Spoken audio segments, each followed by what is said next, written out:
Hello and welcome to this season of Try This on Wisp Sports. I'm your host, Dr. Kirstin Lauritzen, and today we are going to talk a little bit about chronic inflammation.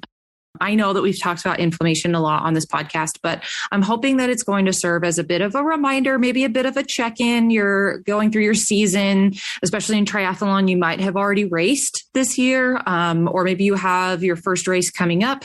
And this is just going to serve as a bit of a reminder to just look at some things, check your system out, maybe do a bit of a scan, see how you're feeling, and hopefully will be a helpful resource for you as far as like determining different causes of what can cause like chronic inflammation. And some of these are things that you do in like your day-to-day life, and you may not even think about them or notice them or think about them in this context of them causing chronic inflammation.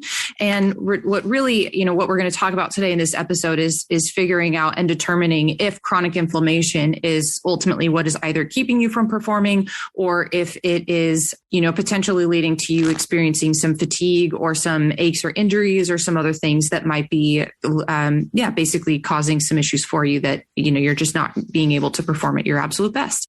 So after some time of working with a few athletes now over the past couple of years, more than a few, I was taking some time to kind of look back at the past couple of years and look and see if I could find some themes of what type of athlete typically comes to work with me. And what I figured out is that, and you might identify with this, you might not, but you may also know somebody that might be kind of in this category as well. But if you are or have ever been in a place where you felt super, super fit, but fatigued, like things just were not quite going right, but you were ready to go for your races and like you were definitely very fit, but there were aches, pains, just either fatigue or some other type of symptom that as you got to race day made it harder and harder to be able to really feel like you were going into race day feeling super healthy and strong. That's a very, very common scenario. That fit and fatigued athlete is a very common scenario that a lot of my athletes have presented as or with when they've come to work with me. And here's the thing, like you are likely training and doing everything that you can, or, you may also have tried a lot of different things as well. Like you may have done a lot of different lab tests and a lot of different screenings, especially if you have anything going on with like joint pain and inflammation or aches. Most people have had X-ray, CT scans, MRIs, trying to figure out what's going on there. You might have also tried a lot of different types of diets and programs that haven't necessarily helped, or you may have tried a lot of different types of like PT or those types of things that haven't necessarily helped at all. And, after trying all of those things and still dealing with a lot of the issues from that, you might be feeling a bit stressed about it. You might be feeling a bit anxious and maybe a bit defeated. That's definitely something that athletes have said is that, after trying so many different things and working on this for so long, it just feels like there's never going to be a solution or an answer. And no matter what you do, it's just not helping. And what we're going to talk about today in this episode is I'm going to show you basically what the most common causes of chronic inflammation are. And again, like some of these may surprise you. They might be things that you're doing in your day to day, and then exact steps so that you can know what to do about it, especially if you're not in it right now and it might be an issue in the future, you can know where to start. So typically when an athlete is kind of in that fit and fatigue state, dealing with some chronic inflammation, you might be experiencing one of these things. First, you've dealt with recurring injuries at least 3 times in the past year, some of which maybe haven't been solved by other like hands-on methods like PT, chiro, sports medicine, stuff like that. You've spent time out training or time out from training for at least 4 times in the past year because of maybe being sick or some other type of illness. You might have also potentially taken an entire year off if you had or if you have autoimmune disease or that flared up during a season. You've been fatigued in your day-to-day and workouts in the past 3 months and have also noticed other symptoms like joint pain or muscle aches or shortness of breath. You might have also experienced some type of GI distress, like you can't really seem to solve the gut pain, bloating, cramping during triathlons that are causing you to do the kind of what I call the aid station bathroom hop to the finish line. That's extremely frustrating. And I've gone through it before and have had these symptoms in at least 2 or more races in the past year. Or you may have also noticed that when you go to the bathroom, you've noticed either constipation, so not going to the bathroom for more than 2 days in a week or more, or even the flip side of that, having loose stools pretty often, and even seeing maybe the stool stick to the sides of the bowl. And that's all been happening more often for over the past 2 months or more. Those are all scenarios where if you were like, oh my gosh, that's me, then you're definitely going to want to pay attention and listen to this podcast, because we're going to talk about what are some of those drivers of chronic inflammation and what's causing a lot of that to happen. So, and here's the thing too, like we've talked about this as well, but like being an athlete is an inflammatory endeavor, like regardless of the sport. It's just, and I know that we don't really love to hear that. And I know this is something that I've talked about a few times on this podcast as well, but regardless of the sport, like the amount of training and the amount of stress that goes through the system when you are trying to train for things like triathlons and long distance endurance events, like your Ironmans, events that are going to be lasting 9+ hours or 6+ hours or more, any of those types of things. But also if you are in the category of being a professional athlete, you're likely training for several hours in the day. And you may also have some different stressors that I'm going to talk about here as well that are associated with a lot of professional athletes that have a tendency to be traveling a lot and doing certain things in their lifestyle and day to day that are correlated with just basically increasing chronic inflammation and might be causing some of the chronic symptoms that you have. So first off, what are some of the drivers of chronic inflammation and what are some things that we want to look out for? Number one, things like overtraining would be one. Other areas that we would want to be looking at as well is like inadequate recovery. So if you are, not spending enough time recovering, that can be a very, very big cause of that low grade chronic inflammation that just tends to stay there and then can be increased or compounded upon by different other things that are going on as well. And it just tends to kind of like be there and then sneak up on you. Another driver of chronic inflammation is calorie deficits or any type of dieting or anything like that. Those, or even in some cases, food sensitivities. Another driver is oversupplementation. So taking too many supplements, which can be very hard for the body to remove. You have to think about it like this. Like, yes, we're going to use supplements in some cases in order to have a very, it can be very effective to use supplements in certain cases. But the goal that we want to have is to use food first and then only use the supplements that are absolutely needed, but it also needs to be very specific. We don't want to use any type of generalized like multivitamins or things like that. We really want to be specific about what we're adding into the body. And part of how you could do that is by looking at labs. But that's over supplementing can end up leading to more inflammation because everything that you put into your body, your liver has to remove. It has to get rid of it. So we also have to think of the impact of the things that we're taking. The other thing as well that can cause chronic inflammation is frequent or daily use of non-steroidal anti-inflammatories. So looking at things like ibuprofen or any type of NSAIDs, those types of things, those are going to be medications, drugs, over-the-counter anti-inflammatories that we want to be really careful of, because if you're using them frequently, like daily or often, several times, several days out of the month or more, we need to be really careful because, and we'll talk about this in a little bit, but frequent or daily use of NSAIDs is one thing that can definitely drive up chronic inflammation. Also things like jet lag or fatigue from travel. So this is really common for our professional athletes because they're traveling a lot, oftentimes, and sometimes they're on the road for extended periods of time. They're spending long periods of time away from home, and just even being away from family and from their home can be an added stressor that can then also lead to a bit of chronic inflammation. So we need to be considering what the impact of the life of an athlete looks like and what that impact can be on the body. Also, looking at things like sleep quality, like lack of reparative sleep, increased stress, anxiety, including performance anxiety, as well as chronic pain or injuries, and even toxins from the environment. And that's not necessarily even an exhaustive list, but those are just some things that we do need to be thinking about. And if you've noticed, like if you were like, oh yeah, that's that, I've got that. Yep, that one. If you were like, oh yeah, one of those are me or more, then what we might want to do is just take a step back and see if there's some things that you might need to be doing in order to help support your body to reduce inflammation. And the whole point of all of these is if you have one or more, they may be continuing to produce low-grade inflammation, which is something we want to be very careful with.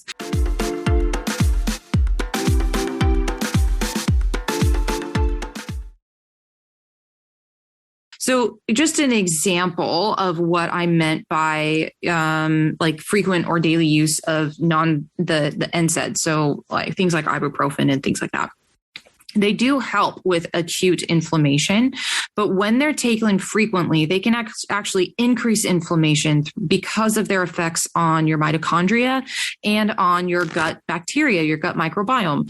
And what ends up happening is because of the negative effects on your mitochondria, which are your energy producers, these guys are super important for athletes, and our professional athletes have been shown to have a high density of very quality mitochondrial function. So if those start to be impacted, we can see a lot of issues come out of that for not just performance, but also for overall health of the athlete. And one of the things that happens when you've got this increased inflammation from things like NSAIDs and frequent use. I'm not talking about like, oh, you've got something, you needed to take it for a couple of days and then it's gone and you don't touch it again for, another 6 months or a year. I'm talking about like if you're taking this multiple times a month, many days out of the month, potentially even every day, we need to be aware of the impact that can have on the system. And what ends up happening is because of this negative effect on the mitochondria and also on your gut microbiome, you actually end up causing increased oxidative stress and a decrease into detoxification. So the body ends up becoming more toxic, as well as starting to see more and more layers of that stress on the system. And all of that can lead to a breakdown, like the different systems as well, like so energy, fatigue, right? As well as joint pain, muscles, inflamed joints, potentially even low back, serious issues like herniations, injuries, things like that. That's like just one example out of the many, but like jet lag, fatigue from travel, like all of those things are kind of obvious because they're going to reduce your quality of sleep, right? It's hard on the body to travel. So, if that's the case and if you're like, okay, well, I kind of fall in that category, like what can I do? There's a couple of things and there's a few steps that you can go through to see if, this is something that you might need to work on.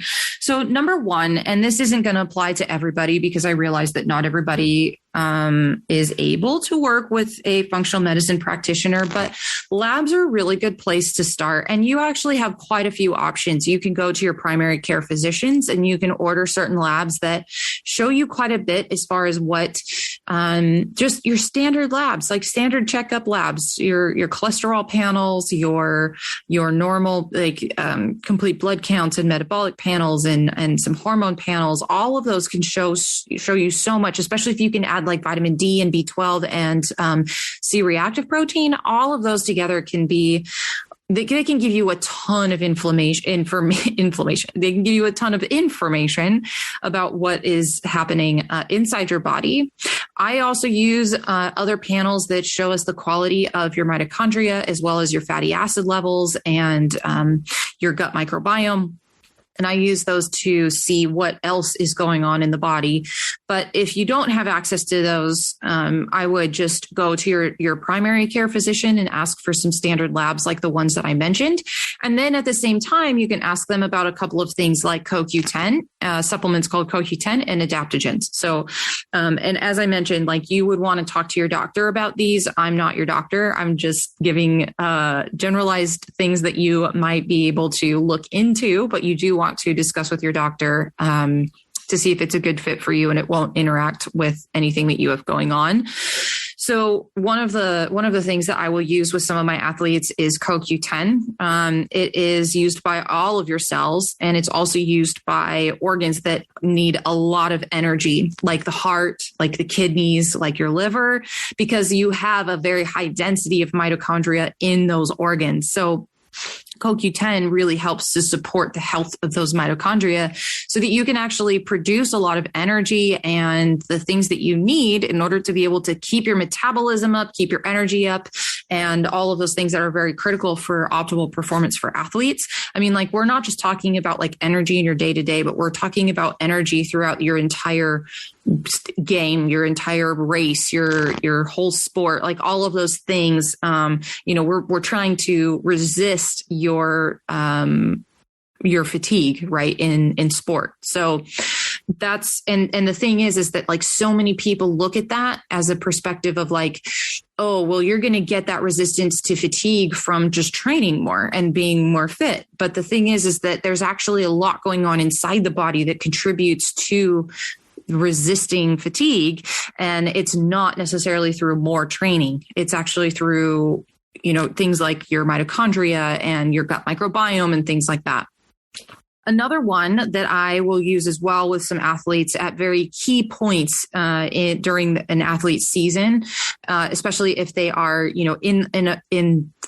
in the middle of their season. So it's very, very, very high stress. And that's often times too, when like a lot of athletes, you start seeing athletes start to get injured, and you start to see athletes missing games, and you start to see them, essentially dealing with signs of increased inflammation is during the peak times of the season, right? Because the resources that they have are starting to get depleted. And especially if they're not looking for these things, then we're going to, it's going to be an issue. So one of the things that we'll use is something called adaptogens. So those could include ashwagandha, rhodiola, ginseng.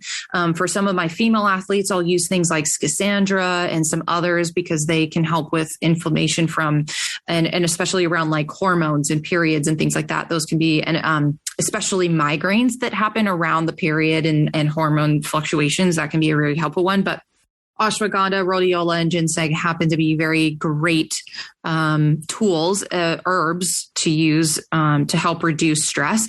But here's the thing: you don't just like apply this willy nilly. You want to put it into an athlete's routine when you're also comparing it to how they're feeling, right? We want to make sure that the symptoms line up with the reason why you want to take them, because we don't want you to be on these all the time. But you might put an athlete on these if they are feeling like that fatigue is kind of setting in, like stresses and some of the drivers of chronic inflammation that we've talked about have started to increase, like that fatigue from travel, things like that.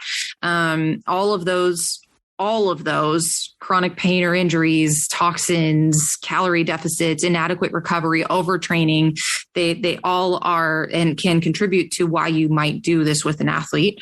Also, we would also be paying attention to heart rate variability trends and resting heart rate. Like if you're not tracking those for yourself, those are some things that you might want to look into, because heart rate variability and resting heart rate can tell you when your body is overloaded. And listening to that can be a really important piece. And that doesn't necessarily mean not training. It means maybe changing the intensity of the training that you're doing and making sure that you're optimizing recovery on the days when you're clearly having some issues with an overloaded, stressed body, right? It's using the data to along with how you're feeling to guide what you're going to do in your training, basically. Also, we would be wanting to look at sleep data too, right? Because sleep quality, those heart rate variability trends, and then also how you feel, all of those you don't have to do a ton of labs to base a lot of stuff off of that alone. And that's a ton of data to know how you're doing. But, you can also look at blood and urine markers depending on the labs. And we combine all of those together to make a very comprehensive plan for an athlete. But, if you're somebody that is just sort of doing some of this stuff on your own, then you might want to look into CoQ10. You might want to look into adaptogens, and then maybe look into seeing if you can get some of those labs from your primary care and see if there's some things that you might be able to look at, like iron changes and C-reactive protein, which is inflammation, and looking at your lipid profile and cholesterol. Like all of those things will give you a ton of information as far as what's going on inside your body. And that can then guide, what you want to do moving forward. So I hope that this was helpful. Thank you so much for listening. Make sure to follow Wisp Sports on all social media channels, and make sure to share this episode with anyone you think may love it. You can also follow me at Dr. Kirstin on Facebook and Instagram, and drkirstin.com. If you'd like to reach us with any comments or questions about the episode, you can at info@wispsports.com, and you can always leave a direct message with us over on social media as well. Thank you so much for listening, and I will be back in 2 weeks. We're going to take a break next week, but I will be back in 2 weeks, and I will see you then. Take care.